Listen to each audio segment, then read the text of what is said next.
கிறிஸ்துவிலே மிகவும் பிரியமானவர்களே, 11/11/2025 உங்களை சந்திப்பதில் மகிழ்ச்சி அடைகிறேன். வாருங்கள், ஒரு நிமிடம் நாம் ஜெபிப்போம்.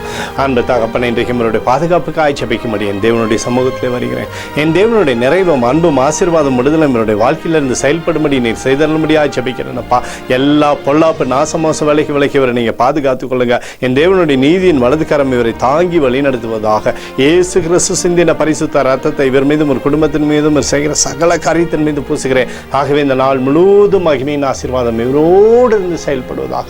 உடைய நிறைவு இவருடைய வாழ்க்கையிலிருந்து சகலமே நன்மைக்கு எதுவாய் நீர் செய்து தரும்படியாக ஜெபிக்கிறேன். நீதிமொழிகள் 11:5 உத்தமனுடைய நீதி அவன் வழிகளை செம்மைப்படுத்தும் என்று சொல்லி எழுதப்பட்டக்கூடிய வார்த்தையின்படி அப்பா இவருடைய வாழ்க்கையில சகலமும் செம்மைப்படுத்தி ஆசீர்வதித்து இவரோட பேரை பெருமைப்படுத்துங்க. இயேசுவின் நாமத்திலே ஒப்புக்கொடு ஜெபிக்கிறேன் நல்ல பிதாவே, ஆமென். பிரியமான ஜெப பங்காளரே, ஒரு நிமிடம் நம்ம இந்திய தேசத்திற்காகவும் ஜெபிப்போம். அன்பு தகப்பனே, 11/11/2025 தேசத்தின் நன்மைக்காய் ஜெபிக்கும்படியாய் என்னுடைய சமூகத்தில் வருகிறேன்.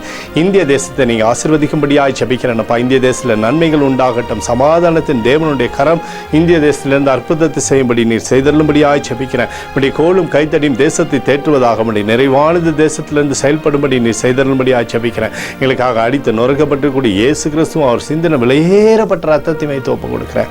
அத்தோடு இந்திய தேசத்தில் எழுப்புதலை தரும்படியாய் ஜெபிக்கிறேன். எழுப்புதலை தருவீராக எழுப்புதலை எங்கள் கண்கள் பார்க்கும்படி நீர் ஆசீர்வதிக்கும்படி ஜெபிக்கிறேன்.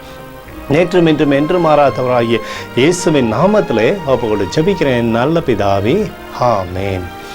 பிரியமான ஜெப பங்காளரே, ஆண்டவர் நம்மளுடைய ஜெபத்தை கேட்டிருக்கிறார். இந்த நாள் முழுவதும் கர்த்தராகிய இயேசு கிறிஸ்துக்குள் நீங்கள் வளரும்படி உங்களை வாழ்த்தி ஆசீர்வதிக்கிறேன். ஆமென்.